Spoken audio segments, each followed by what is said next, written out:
자, 오늘은 시편 57편 말씀으로 함께 기도하기를 원합니다. 시편 57편 1절부터 11절까지 우리 한 목소리로 같이 읽읍시다. 자, 시작. 하나님이여 내게 은혜를 베푸소서, 내게 은혜를 베푸소서. 내 영혼이 주께로 피하되 주의 날개 그늘 아래에서 이 재앙들이 지나기까지 피하리이다.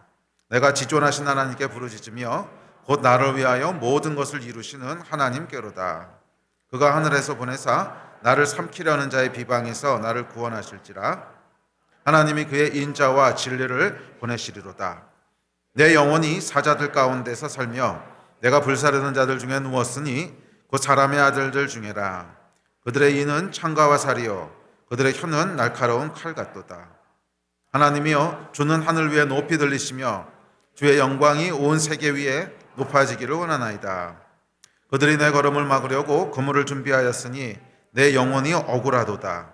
그들이 내 앞에 웅덩이를 파으나 자기들이 그 중에 빠졌도다. 하나님이여 내 마음이 확정되었고 내 마음이 확정되었사오니 내가 노래하고 내가 찬송하리이다. 내 영광아 깰지어다. 비파야 수금아 깰지어다. 내가 새벽을 깨우리로다. 주여 내가 만민 중에서 주께 감사하오며 문나라 중에서 주를 찬송하리이다. 무릇 주의 인자는 커서 하늘에 미치고 주의 진리는 궁창에 이르나이다.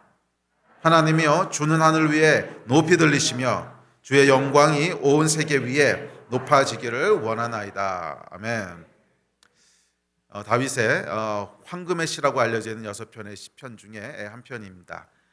다윗의 믹담이라고 알려진 6편의 시편이 있다고 했는데 우리가 처음에 16편을 살펴봤고 또 우리 어제까지 56편을 살펴봤고 이제 세 번째 시편인 57편을 살펴보려고 합니다. 자, 다윗의 믹담으로 알려진 6편의 시편은 다윗의 신앙의 정수를 우리에게 보여주고 있다고 했습니다. 가장 아름다운 시 또는 다윗의 보물이라고 불리면서 다윗의 믿음의 그 진수는 뭐였나? 다윗의 신앙의 비결은 뭐였나? 이것을 우리에게 알려주고 보여주는 것이 다윗의 믹담이라고 알려져 있는 이 시편들입니다. 그래서 이 시편들을 통해서 다윗이 놀랍게 누렸던 하나님, 그리고 하나님 안에서 누렸던 기쁨과 평강, 그 비밀이 무엇인지를 우리도 알게 되고 우리도 누리게 되었으면 좋겠습니다. 그래서 사실은 이 시편 56편이 사람이 내게 어찌하리까 하는 것이 주제였다면 57편은 예배가 주제입니다. 하나님을 향한 예배가 주제인데 아마 오늘 끝까지 살펴보지 못할 것 같고 이제 다음 주 월요일 길면 화요일까지 이어서 살펴봐야 될 것 같은데 하여간 57편은 다윗의 예배에 대한 것입니다. 자, 이 57편의 배경은 56편하고 동일합니다. 학자들은 56편과 57편을 한 쌍의 시로 묶습니다. 그러니까 이것이 같은 내용을 담고 있는 시라는 거죠. 자, 어제 살펴보았듯이 이 시편의 배경은 다윗이 사울을 피해서 블레셋으로 망명했을 때 그 당시를 배경으로 하고 있습니다.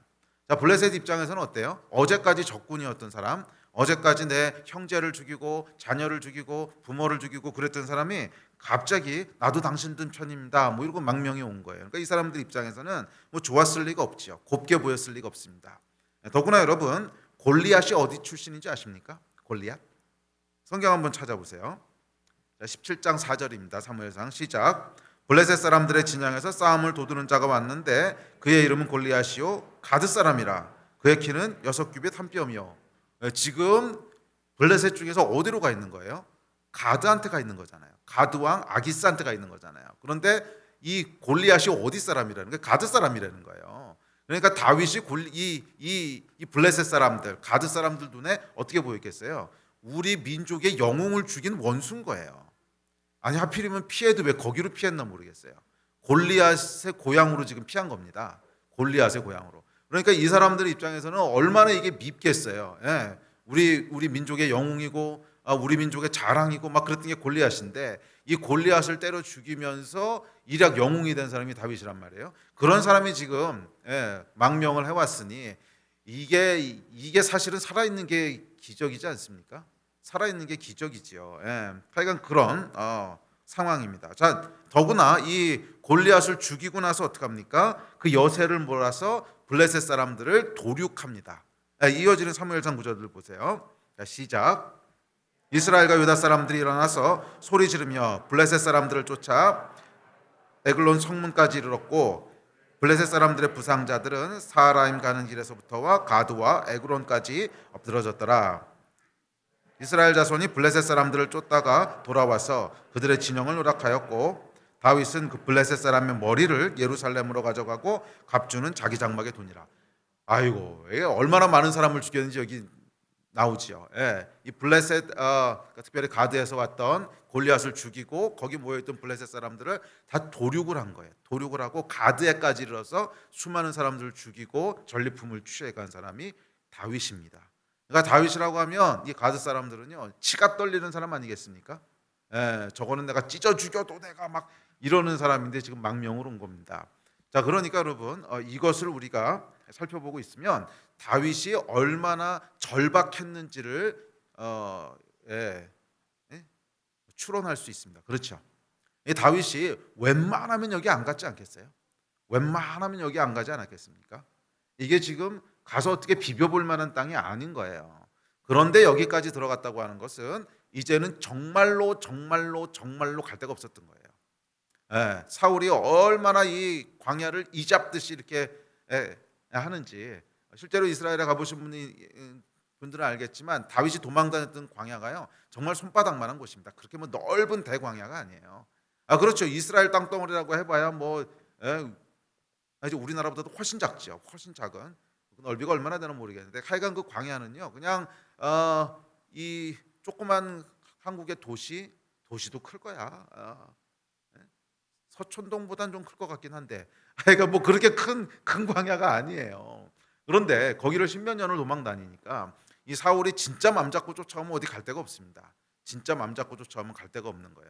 그러니까 이제 완전히 막장까지 온 겁니다. 더 이상 갈 데가 없어서 블레셋으로 망명을 했다고 하는 것을 알 수 있습니다. 자, 그러니까 이 블레셋에서 망명할 때 다윗의 심정은 뭐였냐면 있어도 죽고 가도 죽고 에이 그러면 일단 질러나 보자. 그러고 간 거라고 보는 것이 옳습니다. 자, 이 다윗의 이 아주 절박하고 비참한 상황을 이해하시고 시편을 보면 다윗이 지금 어떻게 노래하고 있고 어떤 상황인가 하는 것을 알 수 있습니다. 자, 이 처량함에 대해서 그 시편 57편은 이렇게 얘기합니다. 3절, 4절, 6절입니다. 시작. 그가 하늘에서 보내사 나를 삼키려는 자의 비방에서 나를 구원하실지라.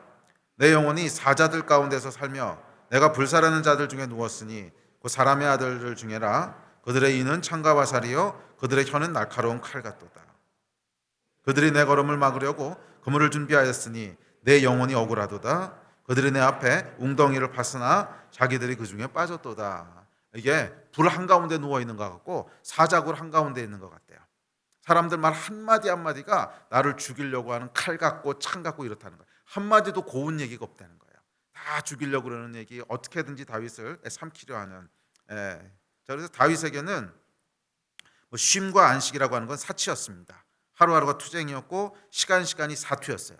잠시도 안식할 수 없었고 잠시도 쉴 수 없었습니다. 이게 시편 57편 또 어제 읽었던 56편의 배경입니다. 자, 이 가운데서 시편 57편은 다윗이 어떻게 평강과 기쁨을 누릴 수 있었는지를 우리에게 전해주고 있습니다. 그래서 여러분 다윗이 누렸던 평강과 기쁨이라고 하는 것은 사실은 편안하고 기쁠만 할 때 누렸던 것이 아니에요. 절대로 평강을 누릴 수 없고 절대로 기쁠 수 없는 어쩌면 사람이 처할 수 있는 가장 마지막 순간, 사람이 처할 수 있는 가장 고통스러운 순간, 가장 불안한 순간, 절대로 쉴 수 없고 절대로 안식할 수 없는 그런 끝까지 가 있는 그 상황에서 다윗이 평강과 기쁨을 노래하고 있다고 하는 것이 사실은 놀라운 것이고 오늘 우리에게 주는 비밀인 줄 믿습니다. 저와 여러분의 인생도 뭐 살다 보면 더 이상 어디로 갈 데가 없을 것 같은 때까지 몰렸다는 느낌이 들 때가 있죠. 이제는 어떻게 해야 되지? 이제는 어디로 갈래도 갈 데가 없고 쉴래도 쉴 데가 없고 정말 끝까지 밀려 있다고 그렇게 느끼게 되는 순간들이 있는데 이 한 가지만 위로로 삼으셨으면 좋겠습니다. 위로는 뭐냐면 여러분만 그런 게 아니라는 거예요. 다윗도 그랬고요. 사실은 하나님을 떠난 인간은 다 그런 순간들을 겪어요. 제가 주일날도 잠깐 그 말씀을 나눴지만 하나님을 떠난 인간의 마음은 맞아요. 원래부터 쉼이 없고 원래부터 고통스럽고 그냥 디폴트가 그거예요.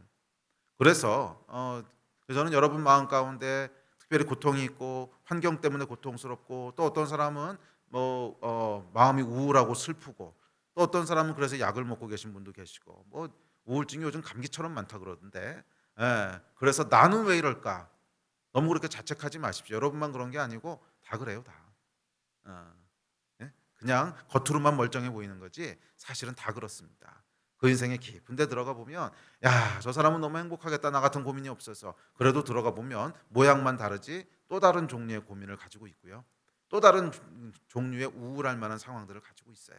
그래서 여러분만 그런 거 아니니까 그게 위로가 되려나 모르겠지만, 하여간 다윗도 그랬고 저도 그렇고 여러분 주변에 있는 사람도 결국 마찬가지입니다. 결국 하나님을 떠난 인간은 하나님께서, 성령께서 우리 안에 마음을 지켜주시고 그 마음에 평강을 주시지 않는 이상 다 똑같아요. 다 똑같아요. 정말로 다 똑같아요. 정말로 다 똑같아요. 가장 완전한 순간에 있다, 가장 완전한 환경 가운데 있는 사람 같아 보여도 결국 그 인생에 들어가 보면 우울과 슬픔과, 그게 타락한 인간의 마음이에요. 약간 다윗도 그런 가운데서 시작했다고 하는 것을 기억하시면 좋을 것 같습니다. 자, 그런 가운데 57편 1절이 이렇게 시작됩니다. 다윗의 기도가 이렇게 시작됩니다. 자, 우리 1절 말씀 같이 읽읍시다. 시작. 하나님이여 내게 은혜를 베푸소서, 내게 은혜를 베푸소서. 내 영혼이 주께로 피하되 주의 날개 그늘 아래에서 이 재앙들이 지나기까지 피하리이다. 우리가 앞서 살펴봤던 두 개의 믹담 16편, 56편과 동일하게 시작하죠. 이게 뭐예요? 여호와께로 피한다는 거예요. 그래서 다윗 신앙의 정수는 뭐니 뭐니 해도 여호와께 피하는 것입니다. 환난 가운데 여호와께 피하고 여호와를 의지하는 것입니다. 그래서 이 다윗은 다윗의 그 시편들을 보면 여호와께 피하는 이 불안함과 염려와 고통 가운데 여호와께 피하는 것으로부터 시작해서 이 기도가 점점점 발전해 갑니다. 점점점 발전해 가서 후반부에 가보면 예배로 바뀌게 돼요. 그런데 이 예배 드리는 시편들을 보면 더 이상 그 초반에 보였던 불안함, 두려움, 염려 흔적이 없어요. 완전한 기쁨과 완전한 평강의 노래를 하고 있는 것을 보게 됩니다. 이게 다윗 신앙의 정수예요. 처음부터 완전한 거 아닙니다. 그러나 우리의 기도, 이 기도. 그래서 어저께는 주께 아뢰는 날이라고 그 56편을 묘사했는데, 오늘은 이제 부르짖는다고 묘사하는데, 하여간 주 앞에 아뢰며 부르짖을 때 다윗의 기도가 점점 뭘로 바뀌어가는 거예요? 두려움에 대한 하소연에서 하나님을 향한 예배로 바뀌어가는 거예요. 그것이 저는 기도의 종착점이라고 믿습니다. 결국 우리 모든 기도의 종착점은 여기에요. 예배로 바뀌면서 그 안에 하나님께서 주시는 완전한 평강 가운데로 들어가는 것, 이게 모든 기도의 마지막 종착점이라고 믿습니다. 자, 그래서 시편 57편을 보면서 이걸 좀 살펴보려고 하는데, 자, 여기 보면 다윗이 뭐라고 고백하냐면 은혜를 베푸소서, 은혜를 베푸소서. 그러면서 내 영혼이 주의 날개 그늘 아래에서 이 재앙이 지나가기까지 피하리이다라고 고백합니다. 재앙의 포화가 쏟아지는 한가운데서 하루하루가 전쟁이고 시간이 투쟁인 이 살떨리는 인생 한가운데서 여호와 하나님이 날개 그늘이 되어 주신다는 거예요.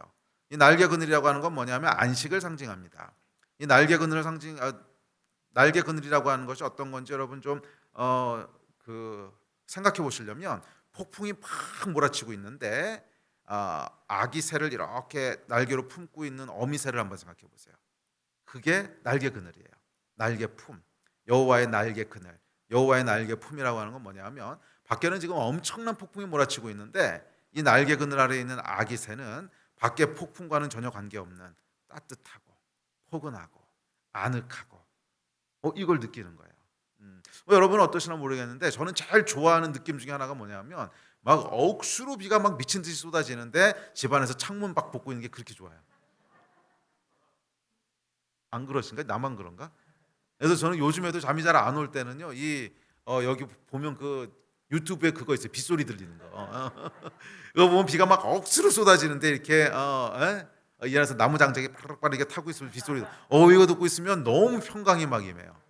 이게 뭐냐면 날개 그늘이에요. 밖에는 지금 엄청난 폭풍우가 몰아치고 있는데 어미새가 이렇게 품어주고 있을 때 그 안에 아늑함을 느끼면서 아무 걱정도 없고 염려도 없고 추위도 비바람도 아무것도 나에게 해를 끼치지 못하는 그 완전한 평강, 그게 여러분 날개 그늘입니다.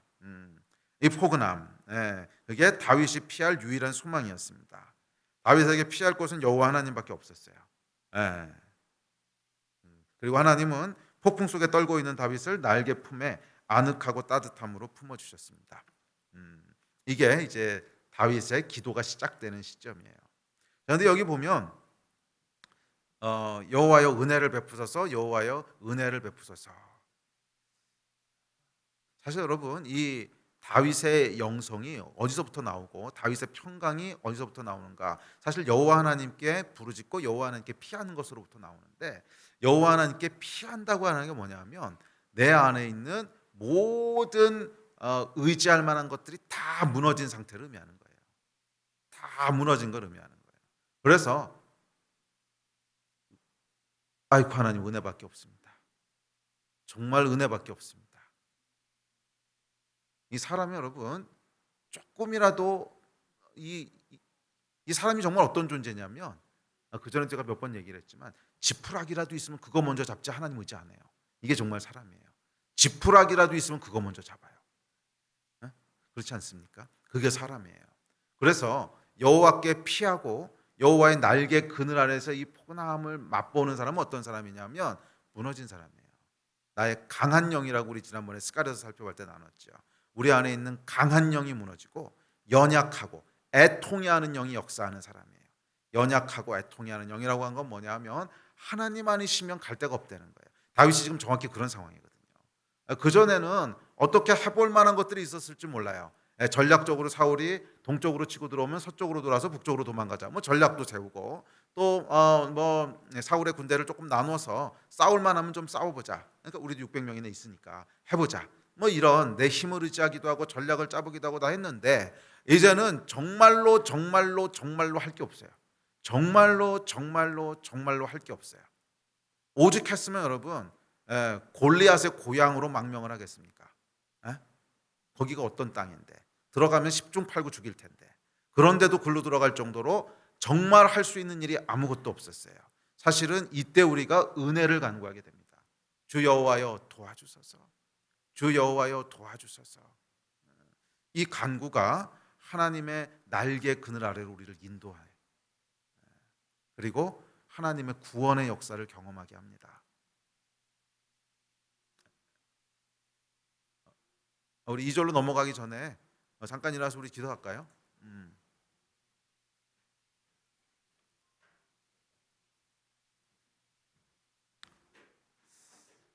은혜를 구하는 기도를 합시다.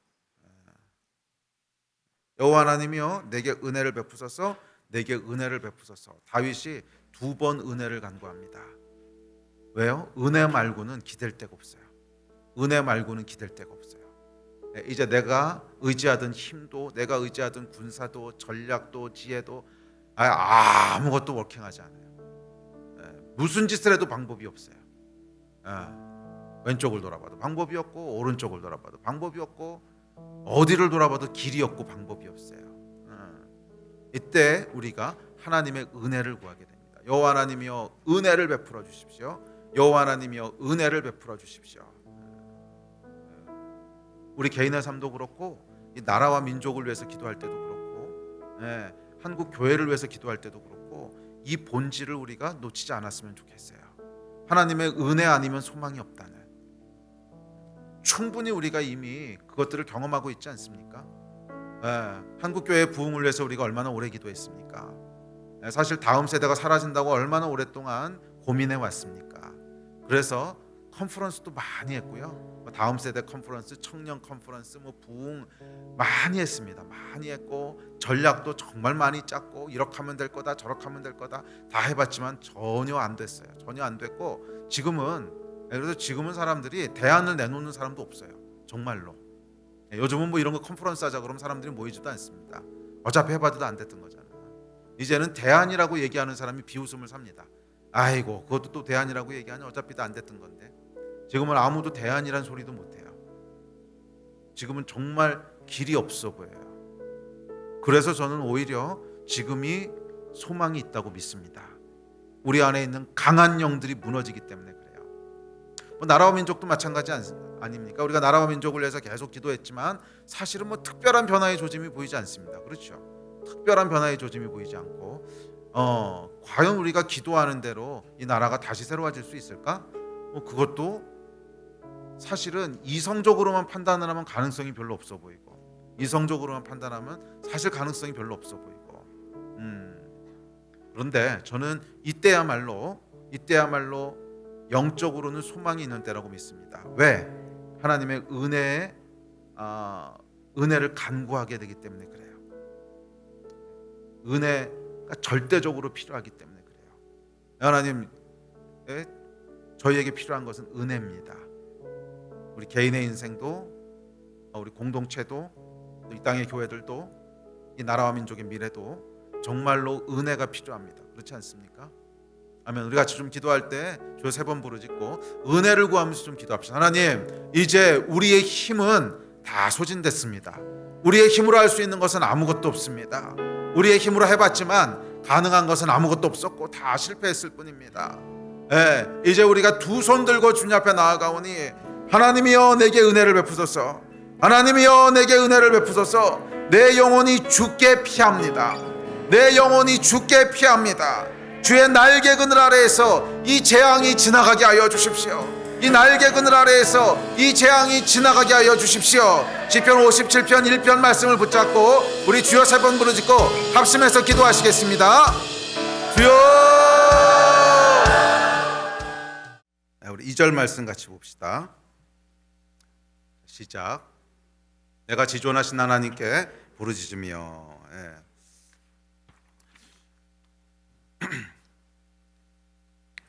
시편 56편에서는 이것을 주께 아뢰는 날이라고 그랬는데 57편에서는 주께 부르짖는다고 묘사합니다. 다윗의 기도의 비밀 중에 하나는 부르짖었다는 것이죠. 부르짖는 기도였다고 하는 것입니다. 부르짖는 기도에는 여러분 비밀이 있습니다. 예레미야서 33장에 보면 부르짖음에 대해서 이렇게 이야기합니다. 33장 2절 3절 두 절 읽겠습니다. 시작. 이를 행하시는 여호와, 그것을 만들며 성취하시는 여호와, 그의 이름을 여호와라 하는 이가 이와 같이 이르시도다. 너는 내게 부르짖으라. 내가 내게 응답하겠고 내가 알지 못하는 크고 비밀한 일을 내게 보이리라. 이 부르짖음의 첫 번째 비밀은 부르짖을 때 하나님께서 응답하신다는 거예요. 응답하신다는 거예요. 일을 행하시는 여호와, 또 그 일을 만들어서 성취하시는 여호와께서 일을 이루신다는 것입니다. 그리고 두 번째 비밀은 두 번째 그 부르짖음의 특징은 크고 은밀한 일을 보이신다는 거예요. 그래서 우리가 부르짖어 기도할 때 하나님께서 두 가지 일을 하시는데 우리 내면에는 이전에 깨닫지 못했던 것들을 깨닫게 하시는데 그것은 하나님에 대한 것입니다. 그 하나님이 어떤 분이시고 우리를 하나님이 어떻게 지키시고 어떻게 하나님이 우리를 사랑하시는지, 우리를 어떻게 안전하게 보호하시는지 크고 비밀한 일을 보이셔서 우리로 기쁨을 누리게 하시고 평강을 누리게 하십니다. 그리고 동시에 부르실 때 뭐 하신다고요? 일을 행하시는 여호와께서 우리 외부에 그 일을 행하시고 이루십니다. 우리의 기도에 응답하십니다. 그래서 이것이 부르짖는 기도의 비밀인 줄 믿습니다. 자, 그렇다면 부르짖음이라고 하는 것이 뭘까요? 오늘 저녁에 우리가 두 번째로 기도할 때는 좀 부르짖으면서 기도하려고 하는데 이 부르짖음이라고 하는 게 뭘까? 그것은 단지 소리를 크게 내는 것을 의미하는 것은 아닙니다. 이 부르짖음이라고 하는 것은 저는 두 가지 단어로 부르짖음을 표현하고 싶은데 그건 뭐냐면 간절함과 믿음입니다. 부르짖음의 핵심은 간절함과 믿음입니다. 이 사람이 여러분 다른 옵션이 있을 때 부르짖어 기도하지 않습니다. 다른 옵션이 있으면요 부르짖어서 기도하지 않아요. 제가 그런 걸 별로 본 적이 없어요. 사람이 언제 부르짖어 기도하냐면 옵션이 없을 때 부르짖어 기도하지 다른 옵션이 있는 사람에게는 이런 간절함이 묻어나지 않습니다. 다른 옵션이 있다고 생각하는 사람은 그 사람의 기도에는 간절함이 묻어나지 않아요. 힘도 없고 조용해요. 또 끈질기지도 않고 절박하지도 않아요. 다른 옵션이 있다고 생각하기 때문에 그렇습니다. 그저 잠깐 기도하는 것 같다가 금방 어디로 가요. 왜? 딴 옵션이 있거든. 빨리 그 딴 옵션을 가지고 실행해 봐야 되거든. 그래서 간절함이라고 하는 것은 다른 옵션이 없는 것에서부터 와요. 간절함은 다른 옵션이 없는 것에서부터 와요. 다른 옵션이 없는 사람. 여호와 하나님 말고는 다른 방법이 없어요. 여호와 하나님 말고는 다른 길이 없어요. 여기서부터 뭐가 나오냐면 간절함이 나와요. 그러니까 간절히 기도한다라고 하는 뜻은 뭐냐면 그냥 우리가 정성을 다해서 기도한다 또는 크게 기도한다 하는 뜻이 아니라 간절히 기도한다라고 하는 것의 본질은 하나님 외에는 다른 길이 없다라고 믿는 거예요. 하나님 외에는 다른 옵션이 없는 거예요. 이미 해볼 거 다 해봤는데 안 돼요. 이미 작전 다 해봤는데 안 돼요. 지금 이 다윗이 그런 거 아닙니까? 이미 다 해봤어요. 전략도 다 짜봤고 지혜도 다 짜봤고 다 실패했어요. 무엇을 해도 안 돼요. 이젠 갈 곳이 없어요. 거기서부터 부르짖어 기도하기 시작하는 거예요. 간절함은 여러분 옵션이 없는 것에서부터 옵니다. 거기서부터 절박함이 나옵니다. 부르짖음의 첫 번째 특징은 절박함입니다. 네, 생명을 건 비장함. 네? 이거 아니면 끝장인 거예요. 다윗의 상황이 지금 그랬습니다. 오죽했으면 블레셋에 망명했겠어요. 네? 이 골리앗을 죽인 게 자기인데 그만큼 사울의 위협이 전방위적이었다는 것이죠. 도저히 살 길이 없습니다. 그래서 블레셋으로 망명했는데 이 블레셋에서도 여전히 다윗을 죽이려고 수많은 사람들이 호시탐탐 노리고 있습니다. 그러니 다른 옵션이 있었겠습니까? 없지요. 다른 옵션이 전혀 없습니다. 사울의 위협을 피해 마지막으로 선택할 수 있는 이 블레셋, 골리앗의 땅까지 온 거죠. 이제 다른 옵션은 전혀 없어요.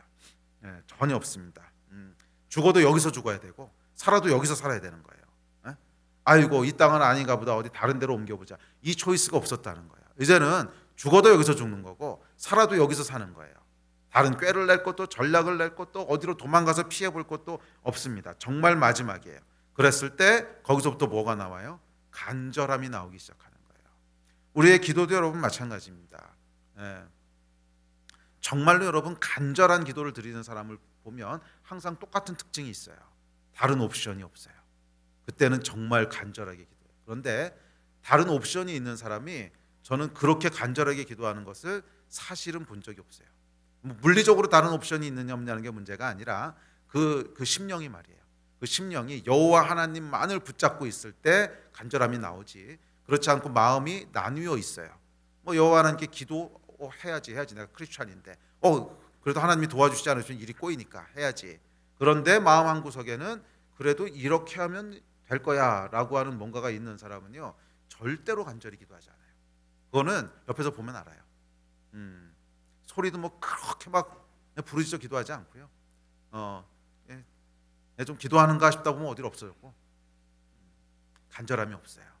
간절함은 어디서부터 오냐면 환경적이든 내적이든 하여간 다른 옵션이 없을 때 간절함이 나와요. 다른 옵션이 없을 때 간절함이 나와요. 또한 부르짖음의 두 번째 특징은 믿음입니다. 믿음. 그러니까 부르짖음이라고 하는 건 뭐냐면 믿음을 가지고 선포하는 것을 의미합니다. 단순한 절박함을 넘어서 하나님께서 분명히 일하실 것이라고. 그래서 예레미야가 뭐라 그랬어요? 내게 부르짖으라 이 말을 하면서 그 전에 일을 행하시는 여호와, 그것을 만들며 성취하시는 여호와 이렇게 선포를 하죠. 그러니까 여호와께서 일을 행하시고 이것을 이루실 거다 하는 것을 믿음으로 부르짖어 기도하는 거죠. 그러니까 부르짖는 기도의 두 번째 특징은 뭐냐면 믿음으로 선포하는 것을 의미합니다. 단순한 절박함을 넘어서 하나님께서 분명히 일하실 것이라는 믿음의 선포가 부르짖음입니다. 그렇잖아요, 여러분. 우리가 믿음의 확신이 있을 때는 우리 목소리가 단호하고 우렁차집니다. 정말 내 안에서 믿음의 확신이 있으면요, 단호하고 우렁차져요. 그래요, 주님 하실 것입니다. 그럼 분명히 하시죠. 단호하고 우렁차지는데 이 안에 믿음이 없으면요, 소리가 희끄무리해요. 주님 해주시기를 바라고 원하고 기대하고 소망하고 아니면 말고 이렇게 나온단 말이에요. 그러니까 이게 뭐냐면 그 믿음이 없을 때 나오는 기도예요. 믿음이 없을 때 나오는 기도. 이게 기도하는 소리만 들어봐도 그 사람의 내면이 다 보이는 거 아십니까? 내면에 믿음이 없으면요 기도가 희끄무리해져요. 희끄무리해져요. 아니 그 믿음이 없는 기도라고 하는 게 뭐냐면 이런 기도예요. 예를 들어서 내가 뭐를 하겠습니다. 그러면 믿음이 있는 사람은 예 주님 제가 그렇게 하겠습니다 이렇게 기도해야 되는데 예 주님 하도록 도와주십시오 안 하겠다는 뜻이잖아. 뭘 하도록 도와줘 그냥 하겠습니다 그래야지. 이게 우리의 기도 소리에 사실은 믿음이 그냥 반영돼 있어요. 그래서 부르짖는 기도라고 하는 것은 뭐냐면 내 안에 믿음을 가지고 단호하게 기도하는 거예요. 예, 주님이 일하십니다. 예, 주님이 구원하십니다. 예, 주님께서 우리를 긍휼히 여기십니다. 예, 주님 뭐 긍휼히 여겨 주십시오. 이거는 아직은 부르짖는 게 아니에요. 뭐 소리는 클 수 있어요.